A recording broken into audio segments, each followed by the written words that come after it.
En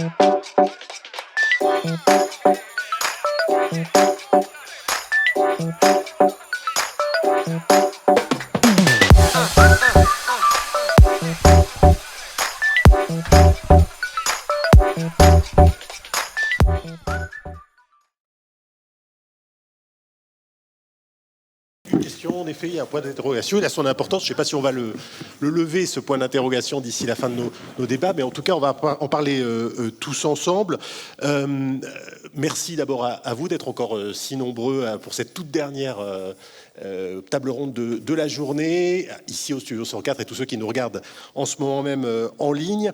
Alors, les réseaux sociaux alliés de la culture, pour en parler, on n'a pas fait très original, soyons honnêtes. On a pris des gens représentant des réseaux sociaux et des gens représentant du monde de la culture, mais pas tout à fait n'importe lesquels. On les a choisis, non seulement pour leur qualité, bien sûr, mais aussi parce qu'ils ont travaillé ensemble sur des projets précis dont on va parler, dont on va essayer de tirer peut-être un peu un bilan ensemble et de se projeter, évidemment, dans le futur. Alors, je vous les présente, nos invités.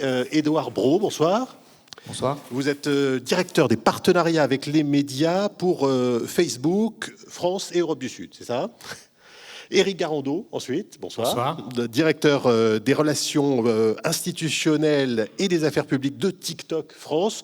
On peut aussi dire que dans une autre vie, vous avez été conseiller de Nicolas Sarkozy à l'Élysée pour la culture et également président du CNC. Autant dire que vous connaissez bien ce monde de la culture. Avec nos deux représentants de l'autre côté, d'abord peut-être Paul Chen, bonsoir. Ah, c'est vrai. Bonsoir. Vous êtes le représentant d'une très vénérable institution de la culture française, puisque c'est le château de Versailles. Vous êtes chef du service de développement numérique du château. Et puis, donc, si vous étiez là pour la précédente table ronde, vous connaissez déjà Jean-Marc Dumonté. Bonsoir. Bonsoir. Producteur de spectacles, je le rappelle, propriétaire de 6 salles parisiennes. C'est bien ça, vous en êtes à 6 ? Voilà, donc Bobino, le théâtre Antoine, le Point Virgule et président des Molières. Merci donc à vous 4. Alors, on l'a dit, on l'a répété tout au long de cette journée, ces 2 années de pandémie, de confinement, ont passablement chamboulé le paysage, les habitudes culturelles. Et si on vous a invité, notamment vous, Paul Chen et Jean-Marc Dumonté, c'est parce que vous avez, durant cette pandémie, lancé des projets, fait des expérimentations en partenariat avec TikTok et avec Facebook. Et je propose qu'on commence par là, peut-être par faire un petit bilan, et puis bien sûr se projeter ensuite dans le futur, c'est-à-dire qu'est-ce qui a changé, est-ce que vous avez vraiment trouvé des alliés, peut-être le château de Versailles, d'abord, sur TikTok, lancé en novembre dernier. C'était la première vidéo, c'est ça ? Exactement. Depuis, en presque un an, un peu plus de 120 vidéos, j'ai compté hier soir, 230 000 abonnés, un peu plus. Voilà. Et le compte, je le dis pour ceux qui sont sur TikTok, château de Versailles, tout attaché, voilà. C'est ça. Un premier bilan, Paul Chen. Est-ce que vous avez des statistiques sur ce public ? Qui est-ce qui vous suit sur TikTok ? Ce sont des nouveaux publics qui sont bien sûr plus jeunes que les visiteurs du château de Versailles. Le château de Versailles, il est gratuit à la visite pour les jeunes publics de moins de 26 ans, mais beaucoup ne le savent pas. Et en fait, cette gratuité, ça ne suffit pas. Donc vraiment, il faut s'adapter dans la communication. Et c'est ce qu'on fait en étant présent sur TikTok. Et c'est vrai que c'est une plateforme qui nous permet des nouveaux formats, des vidéos courtes, de rajouter de la musique à laquelle on ne s'attend pas. Donc on sort un peu de la musique baroque quand on est sur TikTok. Et ça plaît beaucoup. Et c'est aussi pour nous une plateforme de création sur laquelle on s'exprime. Nos community managers s'amusent aussi. Et je pense que notre audience le sent. Il y a beaucoup de spontanéité, donc on essaie de l'avoir sur tous les réseaux, aussi sur Facebook, Instagram, cette spontanéité. Mais c'est vrai que sur TikTok, voilà, et on a eu même dit dans une interview qu'on n'avait pas de programmation éditoriale quasiment, donc j'exagère un peu en disant ça, mais et je pense que cette aspérité, cette granularité, l'audience s'en rend compte et elle apprécie ça, de se dire... Voilà, nous, quelquefois, quand on travaille avec des grandes marques qui ont des programmations de réseaux sociaux prévues à 2 mois, voilà, le mardi à 14h30, on fera un post là-dessus. Là, oulala, bon, oui, très bien, si vous voulez, on fera un post à 15h, il n'y a pas de problème. Mais on essaie de garder cette spontanéité très forte et TikTok s'y prête vraiment. Et TikTok, ils vous ont accompagné dans ce lancement ? Et TikTok, ils nous ont bien sûr accompagnés. D'une part, on s'est lancé au mois de novembre et surtout au mois de décembre, on a fait notre premier live sur TikTok dans la Galerie des Glaces. Et j'ai une petite anecdote, c'était assez intéressant. Donc on a fait un live intéressant à la Galerie des Glaces. Et Mathieu Davigna, un directeur scientifique du château de Versailles qui a fait le live. Et dans les commentaires, on avait en direct de l'audience de TikTok, les gens ils croyaient qu'on était derrière un fond vert, parce qu'on avait fait ça un soir. Le château était fermé malheureusement pendant la pandémie, au mois de décembre l'année dernière. Et donc il y avait Eric qui m'écrivait en disant « Oh là là, mais il faut bouger ». Et en fait, on a demandé au directeur scientifique qui faisait le live de bouger, quasiment de danser dans la Galerie des Glaces pour pouvoir prouver à notre audience qu'on n'était pas derrière un fond vert, qu'on était vraiment dans la Galerie des Glaces. Et ça, parce que cette audience-là, elle n'avait pas à l'esprit qu'on puisse réserver ou privatiser la Galerie des Glaces pour eux, quoi. Et pour nous, le Château de Versailles, il est vraiment ouvert à tous, sans condition d'âge, de ressources, bien évidemment. Et on veut aussi s'adresser à ces publics, ces jeunes publics. Et pour nous, voilà, les réseaux sociaux, TikTok, bien sûr, mais aussi Instagram, Facebook, notre chaîne YouTube, de parler vraiment à tous les publics en toutes circonstances. Et ça, c'est vrai que pour nous, c'est quelque chose d'important, et les réseaux nous permettent la versatilité des sujets. Donc on parle des expositions, de l'architecture, des jardins. Éric Garando, est-ce que c'est à cause de ce partenariat que votre dernier roman s'appelle Galerie des Glaces ? Non, c'est totalement indépendant, bien sûr. Mais c'est vrai qu'on était extrêmement heureux et honorés et fiers d'avoir le château de Versailles sur TikTok. C'est vrai que ça a été un changement, je pense, qui a été perçu dans le monde entier et pas seulement en France. Et c'était un très beau symbole d'avoir évidemment cette institution ancrée dans les siècles. Alors cette Galerie des Glaces où effectivement, depuis Louis XIV, elle était ouverte au grand public. Alors à l'époque, il fallait porter une épée. Aujourd'hui, c'est moins nécessaire. Mais c'est vrai que pour nous, c'était un très beau symbole que ce château, avec toute cette histoire, tous ces trésors, soit sur la plateforme qui est la plus jeune des plateformes. Donc c'est de la même façon qu'on était très heureux aussi d'avoir le musée Picasso, d'avoir le Théâtre National de Chaillot aussi, avec toute son histoire, je le dis devant un grand homme de théâtre. Et c'était cette fameuse semaine dont tout le monde se souvient, du 15 décembre, où les théâtres, les musées devaient réouvrir. Finalement, il a fallu attendre. Ils ne devaient pas réouvrir. Hein. Ils ont tous chevauché un fantasme qu'ils allaient réouvrir. Comme quoi, il ne faut jamais faire preuve de naïveté. C'était impossible qu'on ouvre. Ils ont tous cru qu'ils allaient ouvrir. Oui. En tout cas, le Théâtre National de Chaillot a ouvert. Et il a ouvert pour TikTok, puisque le spectacle qui avait été prévu par Jérôme Deschamps a été maintenu. Et il a finalement ouvert, mais pour le public de TikTok. Donc on avait des danseurs, on avait aussi des étudiants du Conservatoire national dramatique qui sont venus, et c'était un formidable spectacle. Éric Garando, au-delà du symbole donc des partenariats avec ces grandes institutions, quel est vraiment l'intérêt pour TikTok? Est-ce que ça veut dire que vous avez besoin de contenu plus qualitatif, qui n'existe pas assez aujourd'hui sur la plateforme? Alors on est très fiers de nos contenus dès l'origine. C'est d'ailleurs la qualité de ces contenus qui fait le succès de la plateforme depuis ses premiers jours jusqu'à aujourd'hui, où on vient de franchir le milliard d'utilisateurs actifs dans le monde. Et c'est aussi l'idée que, comme TikTok a vocation à héberger, à accueillir tous les utilisateurs de tous âges, de tous horizons, c'est logique que tous ces utilisateurs puissent aussi avoir tous les contenus qu'ils cherchent. Donc ça peut être effectivement une exposition dans un musée, ça peut être un cours de cuisine, ça peut être n'importe quel sujet possible. TikTok est aussi une plateforme où les jeunes et les moins jeunes d'ailleurs viennent aussi se renseigner sur des métiers. On voit tous les métiers, les boulangers, des vignerons, même des employés de nettoyage de la ville de Paris qui ont des succès parce qu'ils se montrent effectivement avec cette qualité de spontanéité qu'évoquait Paul Chen tout à l'heure. C'est une plateforme où on vient avec bienveillance et avec aussi bonne humeur évoquer ce qu'on est, ce qu'on aime. On vient partager ses passions. Donc c'est logique qu'il y ait tous les contenus finalement, tous les contenus, tous les âges. Voilà. Alors on va parler d'un autre projet, Jean-Marc Dumontet, qui lui aussi est né durant cette pandémie. Vous l'avez évoqué en quelques mots dans la table ronde précédente, mais avec Facebook, vous avez noué un partenariat en avril dernier pour maintenir votre festival Parole citoyenne, avec, vous l'avez dit, il y a eu 8 pièces de théâtre diffusées sur Facebook pour ceux qui avaient payé leur place. Quel bilan est-ce que vous tirez de cette expérience ? Excellentissime, parce qu'il nous a permis d'abord de faire notre métier, d'entretenir une lueur d'espoir à un moment où ça paraissait assez condamné. Il faut se remettre dans les circonstances. On est début janvier, normalement la 5e édition du festival Parole citoyenne, donc, qui aborde des grands thèmes de société, doit se tenir en mars ou en avril. L'horizon semble totalement bouché. Le président avait dit le 20 novembre, ouverture si entre 3 et 5 000 cas Le monde de la culture a voulu ne pas entendre ces 3 ou 5 000 cas. On était à 15 000 fin novembre et à dire on va ouvrir le 15 décembre, on va ouvrir le 15 décembre. Ce qui a plongé quand même notre milieu dans une catastrophe absolue parce qu'il s'était tellement raccroché à cet espoir-là que là, le monde s'effondrait une fois encore. Donc on est début janvier et je me dis qu'il est de mon devoir, parce que je déteste de toutes les façons baisser les bras, mais qu'il est de mon devoir de maintenir ce festival. Je le ferai. Et je me rappelle, mes directeurs de théâtre sont assez sidérés quand je leur dis non, mais ce sera le 26, 27 mars, voilà. Et donc ils me prennent pour un fou, ils n'y croient pas. Et moi, je n'ai pas la solution encore, parce qu'on ne s'est pas encore parlé avec Facebook. Je n'ai pas la solution, mais je veux le maintenir. C'est un acte politique, je vais dire. Le monde de la culture est à l'arrêt.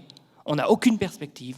Cette crise est tellement démente, là on en est sorti, mais cette crise est tellement démente, et pour notre métier, la culture, pas du tout pour se lamenter, mais tout le pays a plutôt fonctionné parce que chacun pouvait travailler. Nous, on ne pouvait pas travailler. C'est-à-dire que vous étiez banquier, vous pouviez travailler. Certes, c'était en télétravail, c'était pas très agréable, mais vous pouviez travailler, les assureurs aussi. Tous les métiers travaillaient, sauf la culture. Et aucune perspective. Et on est dans un métier où la perspective, la date, déterminer une date, est quelque chose de primordial parce que c'est ça qui permet d'enclencher un projet. Et quand vous allez voir des acteurs, la première chose qu'ils vous demandent, c'est pour quand ? Presque avant de lire. Ils vous disent c'est pour quand ? Donc, début janvier, je me dis, je veux des dates, je veux trouver des dates dans mes théâtres parce qu'il fallait malgré tout qu'il y ait une représentation. Il y aura des dates et il y aura des spectacles. Et ils ont eu lieu. Il y a eu 8 spectacles. C'était donc une expérience qui est née des circonstances, Oui. de cette volonté d'être là malgré tout. Oui. Aujourd'hui que, vous le disiez, c'est passé, on va croiser les doigts tous, hein, est-ce que c'est une expérience que vous renouvelleriez avec des salles ouvertes ? Je ne sais pas si je pourrais vous la renouveler, je vais vous expliquer pourquoi. C'était une expérience extrêmement riche et extrêmement réussie. Et on a eu la chance, vraiment, il est en face de moi, mais c'est vrai, il le sait, on se l'est dit, on a eu la chance d'abord personnellement et ensuite avec son groupe de bénéficier d'une assistance et d'un accompagnement qui était indispensable à la réussite. C'était extraordinaire de créer un spectacle avec Christiana Reali sur Simone Veil, les combats d'une effrontée, et d'être suivi en direct à San Francisco. Et c'est quelque chose que je n'aurais pas imaginé. Et ça, rien que pour ces moments-là, rien cette capacité à toucher des gens dans le monde entier, c'est invraisemblable, dans le monde entier, c'était une aubaine et une réussite extraordinaire. Édouard, Ça nous a, pardon, juste pour... je sais, à chaque fois, je prends la parole trop longtemps, je le sais. Mais il ne fallait pas me la donner. Juste, pourquoi je ne sais pas si je pourrais la renouveler. C'était des conditions de captation extraordinaires, parce que vous mettez les caméras sur scène, elles tournent autour des comédiens. Donc, vous pouvez vraiment faire tout ce que vous voulez. Et c'était génial, d'ailleurs, en termes de réalisation, parce que c'était plus une captation, c'était entre le théâtre et une captation. Vous voyez, c'était un objet très hybride et très particulier.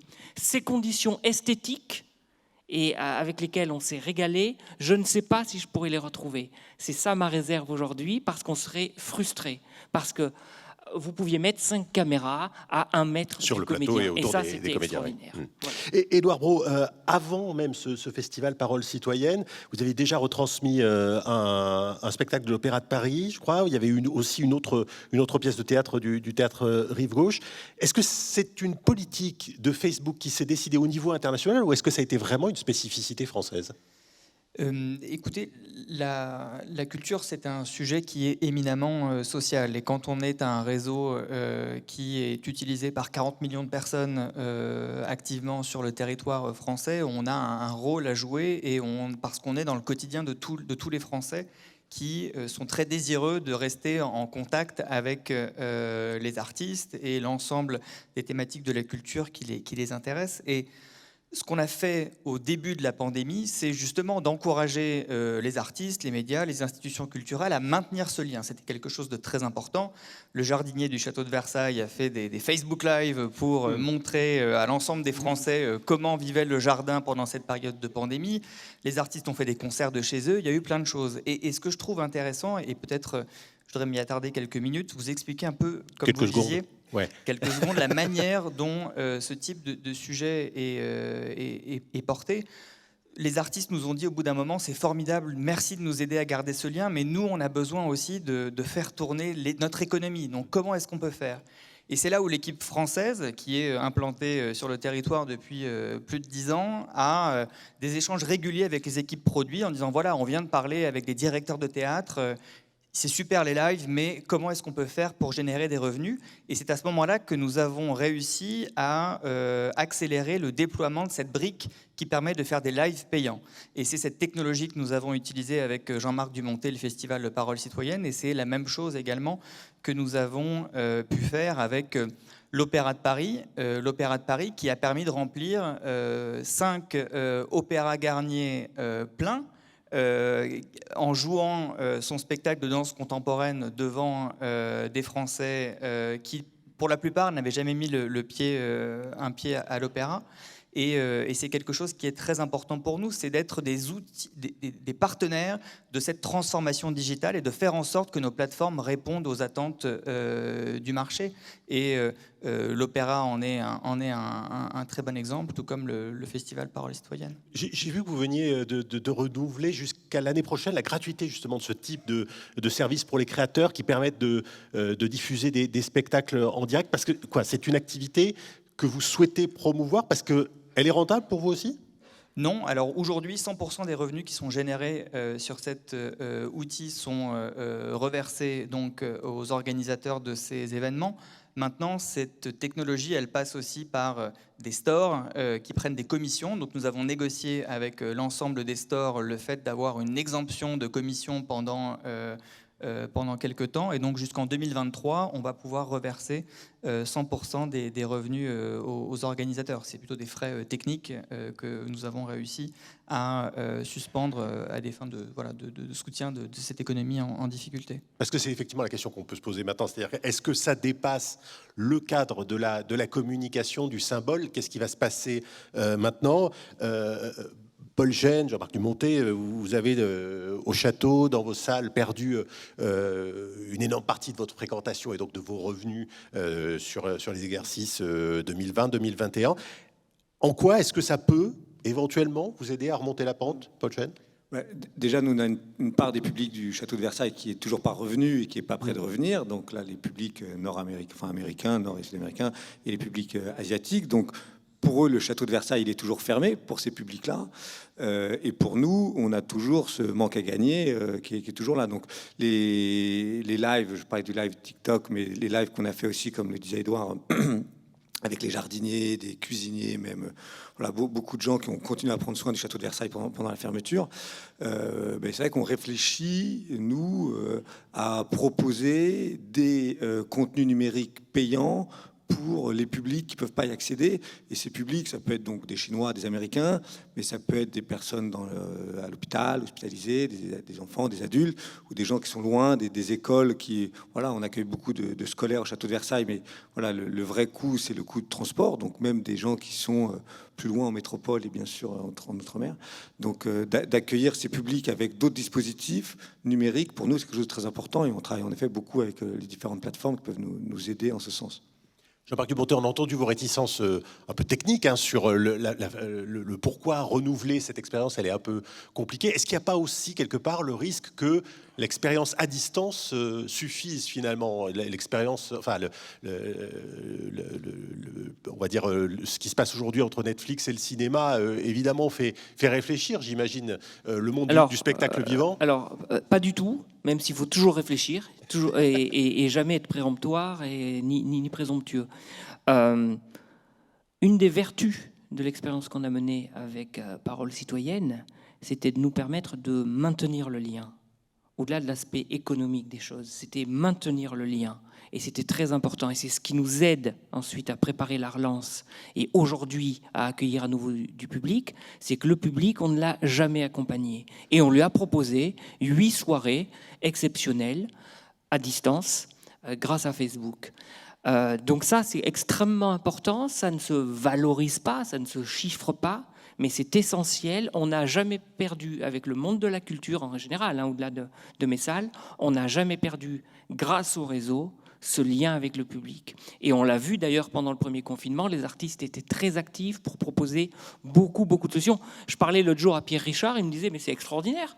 J'ai fait un jour un live, 1 million de personnes. Mais il suffit, enfin, c'est pas la peine que je m'embête. Il me disait je reste dans mon salon, j'étais en jogging, je sais pas ce qu'il m'a dit Pierre, 1 million de vues. Voilà. Et donc on a maintenu le lien et c'est pour ça que le public revient aujourd'hui. Ça c'est quand même quelque chose de très très important.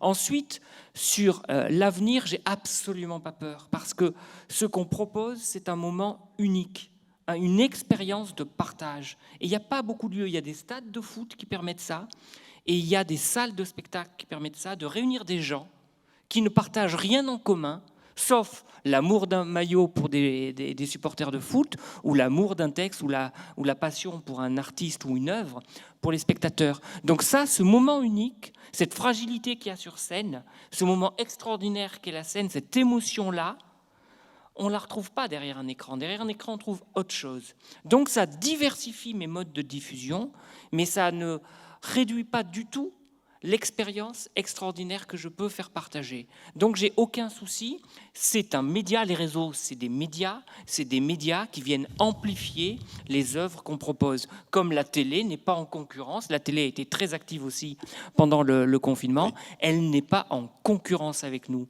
Et les réseaux aujourd'hui m'ont permis de toucher des publics dans les 4 coins de la France. Le festival Parole Citoyenne, il ne touchait que des gens de l'Île-de-France. Tout à coup, il a touché des territoires beaucoup plus larges. Très rapidement, si vous le permettez, pardon, Jean-Philippe Daguerre, qui a écrit la pièce Le Petit Coiffeur, que nous avons retransmis en Facebook Live payant au théâtre Rive Gauche, me disait que pour lui, il compare un petit peu ça au théâtre à la télévision. Et il expliquait que ça permet notamment à des gens qui n'ont pas l'habitude d'aller au théâtre de découvrir des pièces.